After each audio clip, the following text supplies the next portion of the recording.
tough and they're really rough and nothing's working, but there's something inside of you that says, I just have to follow that because you don't know who you're going to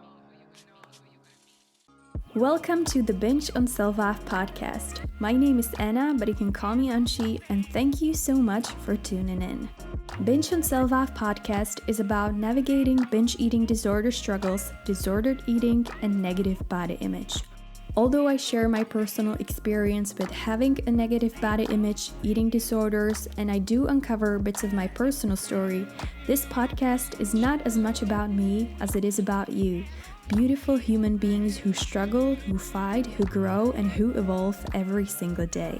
This podcast is for anyone who wants to feel supported on their recovery journey and simply for anyone who's trying to improve their relationship with themselves. I believe together we can turn something so negative, such as binge eating, into something more positive and hopefully go from binging on food and self-hatred to binging on self-love. Subscribe to the Binge on Self-Love podcast on your favorite platform and tune in every Tuesday for a new episode. But there's something inside of you that says, I just have to follow that because you don't know who you're going to meet. Disclaimer: Binge on Self-Love podcast is intended for informational purposes only. It doesn't provide professional medical advice and it is not a substitute for diagnosis or treatment. In this podcast, we cover the topic of eating disorders, so if you find this topic triggering, it may be better for you not to listen to this podcast. Always make sure to put your mental health first. Hello, my dear listeners. My name is Anna, but you can call me Anci, and welcome to the Binge on Self-Love podcast. If you are new here, welcome. Thank you so much for joining me today. And if you've never listened to the Binge on Self-Love podcast before, then please know that Binge on Self-Love is a podcast where we discuss self-acceptance, self-love, body image, but also eating disorders and the entire process of recovering and building a healthier and happier relationship with your body and yourself. Binge on Self-Love is a safe space for anyone and everyone is welcome. What I definitely want to talk about today, though, are things that 2022 has taught me/us about body image. And let me tell you, there really are some gems, so stay tuned.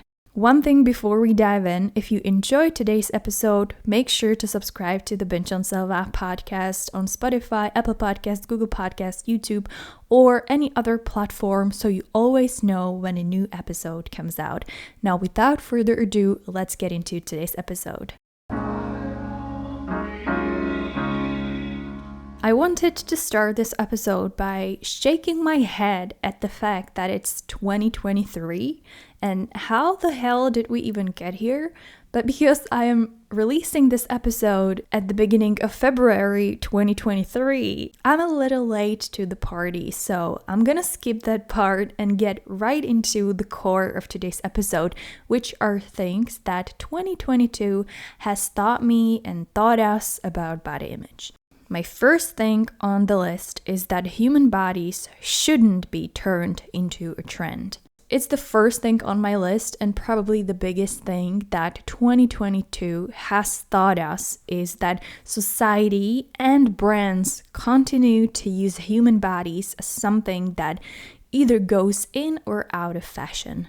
It's nothing new, it's been here for decades, and every single year I kind of hope that more and more people will stick with the idea that the shape or size of our body doesn't go in or out of season. And that we shouldn't feel the need to, or even be pressured to, change the way our body looks or is in order to achieve a body that's currently quote unquote in. I'm almost 29 and I would say that at the age of 14 or 15, I started to pay more attention to what body types and shapes and sizes of women's bodies were praised, either in magazines, on TV, or on the internet. The very first thing that comes to my mind that I really remembered was the Victoria's Secret. Super skinny models, no fat, no nothing on their bodies, just super skinny model. And it was the ideal body that a lot of girls, a lot of women, including me, strive for. It was the ultimate body goal that so many of us tried to reach.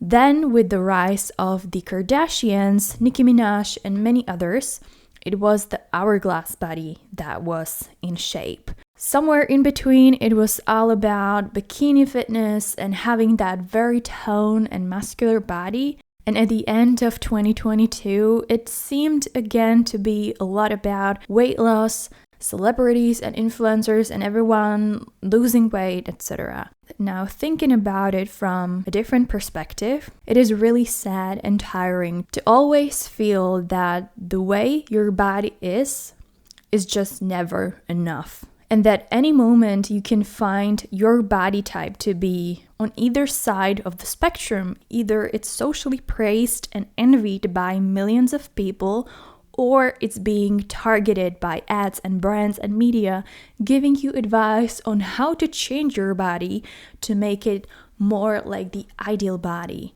Considering we all come in different shapes and sizes, how the hell can one body type be held up against all of the other body types, and we should all feel like, oh, I need to look like that in order to be beautiful, or in order to feel sexy, or in order to feel accepted. I feel like as long as our body and shape and weight will be our biggest insecurities, it will also be the biggest target for companies and brands, and they will continue to turn our insecurities into their fortune.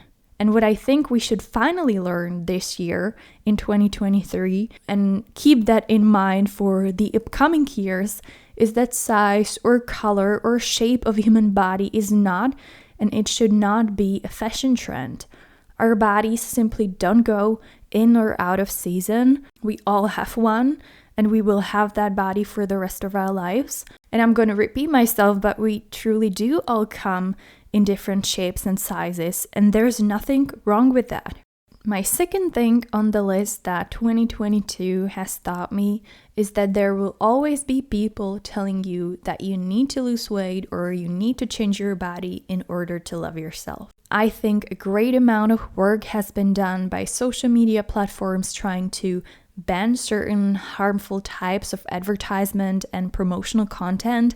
And I also think a lot has been done by influencers trying to show the reality, the everyday reality, and trying to show that life isn't just perfect. We all know that, but consuming content on social media, it may feel like everybody else's life is perfect while ours not.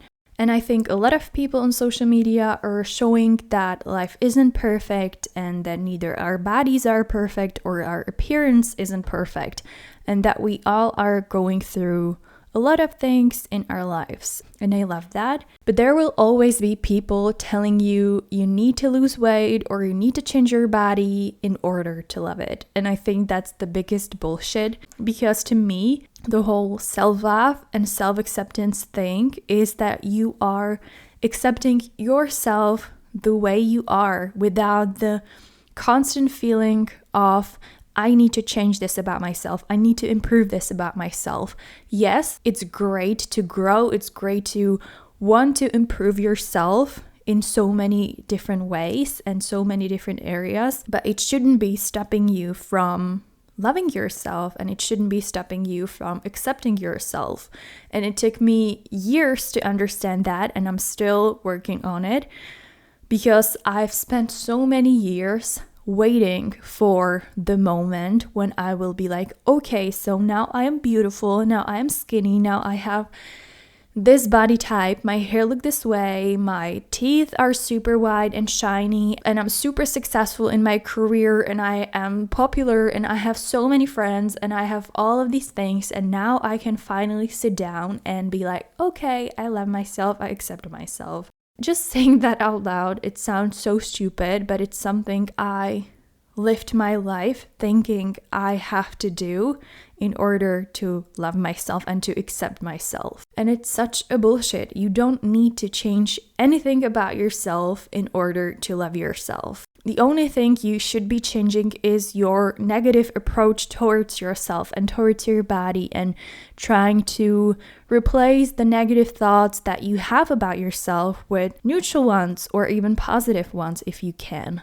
I try to make this podcast open for every single one of you, and I try to be very conscious of offending anyone and of speaking my opinions on a lot of things. But what I really, really can't stand are self-proclaimed coaches and gurus giving people advice on the internet on how they should eat, how they should exercise without any proper education in that area. I'm sorry, but I really can't stand people who parasite on other people's insecurity in such way. Being someone who struggled with their body image and with an eating disorder, I know how desperately one can be trying to get any kind of hope.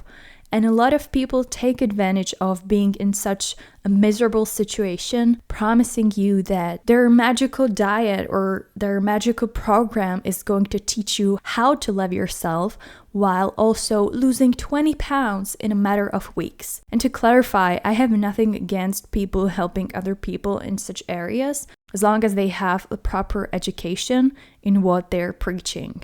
But with social media, a lot of influencers sell training programs without actually being a certified trainer. They sell meal plans without having any education in that area. There are tons of coaches without any education or certificate, and that's what really bothers me. Because even well-meant advice can do more harm than good. I'm not sure if I told you about this in some of the episodes or not, but when I was like 20 or 21, I was in the midst of binge eating disorder, and I was really, really struggling with that. So I reached out to this girl on Instagram who was doing something called macro coaching, and it was completely useless. It didn't help me at all, and it only left me feeling more miserable than before, because it felt like not only like such a waste of my money, but I felt like if this didn't work, then there's no hope for me. How could this work for everybody else but not for me? She was probably as old as me without any education in nutrition, which should have been a huge red flag. But like I've said, when you're struggling with an eating disorder and you feel like nothing is really helping and you've tried a lot of things, you'll grasp at any straw just to break that cycle. And by no means I'm saying that everyone is like that. There are so many amazing professionals helping people all over the world. But what I'm saying is to be conscious and to be very careful when choosing who do you trust and who do you get advice from. What I am implying is that it's necessary to differentiate between an expert and some pseudo trainer / coach who makes these huge statements on Instagram but has no proper education. One thing I've learned throughout the years to quickly differentiate between bullshit and between something that could actually be useful in some way, or that could actually carry a piece of information, is how extreme it is. Is it something that's sustainable? For example, if it's a quote-unquote new diet that's based on excluding an entire food group, I don't give a shit. That's extreme, that's bullshit, that's not gonna work in the long term. I'm sorry for interrupting, but I wanted to quickly jump in and remind you to subscribe to the Binge on Self-Love podcast if you haven't yet done so, because a lot of exciting things and episodes are coming in 2023 and you definitely don't want to miss them. You can easily subscribe to the Binge on Self-Love podcast on Spotify, Apple Podcasts, Google Podcasts, or any other podcasting platform that you prefer. It's free and you'll be notified every time a new episode comes out. So don't forget to hit that subscribe button. And now back to the episode. I think number 3 on my list is that work doesn't stop. What I'm about to say is applicable to pretty much all areas of our lives, whether that's our body image, our relationship with food, our career, or our other relationships with people. I found out that what might have worked a year ago may no longer serve the needs today. And what works for me now may no longer work for me in a couple of years, maybe even in a couple of months. To clarify where I'm coming from is that about 2 years ago, I got super confident that my binge eating disorder is long gone. I found my peace with food, with exercise, with my body, and I thought I've got it all figured out.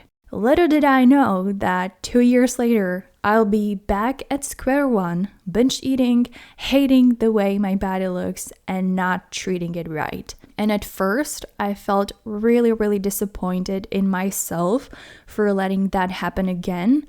I was like, you already figured that out and you were able to live a happy life without an eating disorder. So why are you like this now again?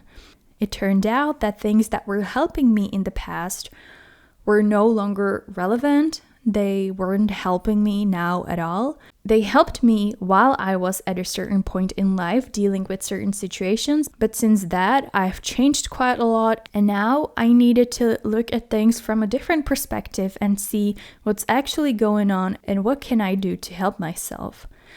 And that brought me to the realization that the work on yourself, on your body image, and essentially on the relationship that you have with yourself just doesn't stop. I'm not implying that you should never relax, but what I mean is that we're evolving and changing, and so will our body and our body image, and so will the relationship with ourselves. And I've realized that in many areas in my life, I kept doing the same things over and over again. And those were things that never worked. Those were things that at the end of the day, they would only leave me unmotivated and totally drained. And I would still keep doing them, hoping and thinking that by some miracle, they would start to work. But they didn't, and they never would. And you may know from the previous episodes that I don't like change. And it takes me a lot of time to accept that things change. But at some point, you gotta come in terms with things changing. Your environment's changing, your life will be changing, and ultimately, you will be changing. And it took me years to accept that if I keep restricting myself after each and every binge session, I will never have a chance to recover. I can't keep doing the same thing over and over again and expect a different result. But once I did accept that and I started doing things in a different way, that's when I finally moved the needle. And to give you another example, I've been trying to learn French for like 15 years now, which is really sad considering it's been 15 years and I still don't know how to speak French, but I keep doing the same things that never brought me a different outcome, things that never worked for me. I set myself some unrealistic goal of self-studying French for X amount of time every day from the same old book I've had for those 15 years, completely ignoring that there are many other options now how I can learn French. Yet I still somehow hope that after trying it for like 1,000 times, this time it's going to work. And by no means I'm implying that you or me should stop trying. What I mean is that if you're trying to achieve something, but the road doesn't seem to lead there, you need to rethink the ways how to get there. Back to the French example again, just because self-studying from one book isn't working for me, it doesn't mean that I will never be able to learn French. It just means that this way of learning isn't really working for me, and that maybe I need to get a tutor, or maybe I need to listen to more French audio, or maybe I need to do study cards, maybe I can use YouTube videos to help me, or maybe I need to sign up for a class or whatever it may be. And when it comes to self-acceptance, I've tried a lot of different things, from trying to completely reinvent myself to giving up on any hope of ever feeling comfortable in my skin. And none of those things really worked for me. But does that mean I should stop trying to accept myself? Hell no, I just need to find a different way how to do it. What should we focus on? What to focus on in 2023? I would focus on building a healthy relationship with yourself without any conditions, such as I'll be happy when I lose weight, or I'll accept myself when I go to the gym 5 times a week and get toned abs, or I will love myself when. You know, it's already the end of January, beginning of February, but your mental health and your physical health don't care whether it's January 1st or June 3rd or whatever date. It's never too early or too late to start caring about yourself and about your body and about your mind. One last thing I would like to carry with me throughout the year, and that I would like everybody else to carry throughout, not just this year, but pretty much throughout your entire life, is that your body is not a trend. It's not something that goes in or out of fashion, and it most certainly shouldn't be starved, hurt, or exhausted just to make it quote unquote trendy by fitting certain criteria. Your body is beautiful the way it is. It deserves your care, your attention. It deserves to be properly nourished, and it most certainly deserves to be spared of any extreme diets and workouts just to follow some stupid trend.